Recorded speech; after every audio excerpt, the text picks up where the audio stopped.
নমস্কার বন্ধুরা, সবাই কেমন আছো? আশা করছি সবাই খুব ভালো আছো। আমরাও খুব ভালো আছি। তো সকাল সকাল সবাইকে গুড মর্নিং জানিয়ে আমি আমার ভিডিও শুরু করছি। চা দিয়েই শুরু করলাম আজকের সকালটা। তো সকালে চাটা খাওয়ার পরই বসিয়েছিলাম ছেলেকে একটু পড়াতে, যেহেতু আজ রবিবার। এরই মধ্যে মা আর ভাইয়ের ফোন এসেছে যে ওরা আজকে আসছে। তো তাতে তো ছেলে আনন্দে আত্মহারা হয়ে বই খাতা সব গুটিয়ে ফেললো।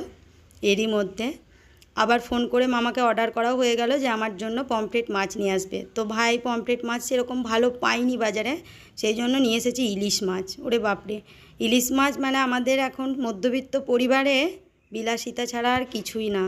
এটা 600 গ্রাম ওজন ছিল, একটু বেশি 600 থেকে। দামটা বেশ ভালোই নিয়েছে, ও হয়তো বলবে না, কিন্তু তবুও নিয়ে এসেছে।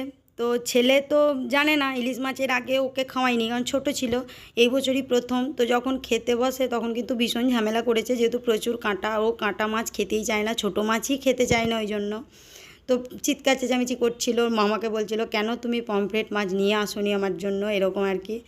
তো আমি বললাম তোর জন্য কি আমরাও খাবো না?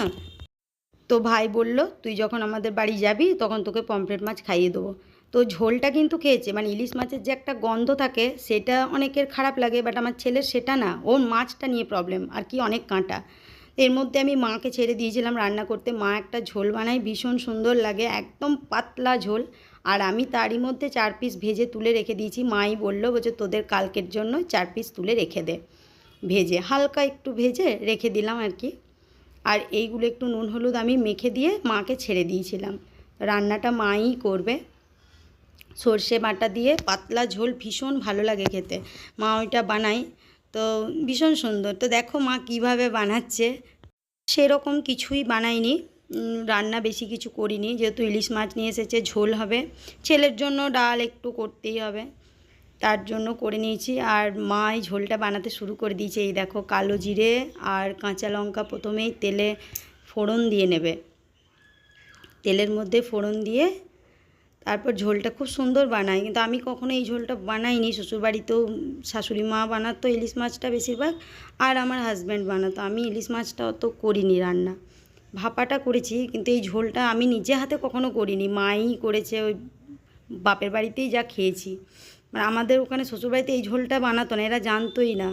তো মায়ের হাতে খেতে ভীষণ ভালো লাগে। এই হলুদ দিয়ে আর পাঁচ ফোড়ন না আর কি, সরি, কালো জিরে দিয়ে কাঁচা লঙ্কা দিয়ে জল ঢেলে দেবে। এই ঝোলটা দারুণ টেস্ট হয়, ভীষণ টেস্ট। মাছের যে একটা গন্ধ থাকে না, ইলিশ মাছের সেন্ট, যেটা আমাদের সেন্টই লাগে, অনেকের খারাপও লাগে ইলিশ মাছের গন্ধ, এই জন্য ইলিশ মাছ অনেকে খেতেই চায় না আর কি। তো সেইটা স্মেলটা পুরো ঝোলের মধ্যে যায়, ভীষণ ভালো লাগে খেতে। আর সর্ষের মধ্যে যে খোসাগুলো আছে ওগুলো মা ওই জন্য সর্ষেটা ছেঁকে দিচ্ছে ছাকনা দিয়ে, যে খোসাগুলো যাতে ঝোলের মধ্যে না চলে যায়। আর খোসাগুলো অম্বলও হয় প্রচণ্ড, সেই কারণে দেখতেও খারাপ লাগে, কত কালো খোসা দেখো সর্ষে, যেহেতু কালো সর্ষে দিয়েছিল সেই জন্য খোসাগুলো কালো, দেখতেও খারাপ লাগে। আর ওগুলোতে প্রচণ্ড অম্বলও হয়, এই জন্য মা খোসাগুলো দেয়নি, একটু ছেঁকেই দিয়েছিল। সব কিছুতে ছেঁকে দেওয়াটাই ভালো, সর্ষেটা একটু ছেঁকে ইউজ করাটাই বেশি ভালো হয়।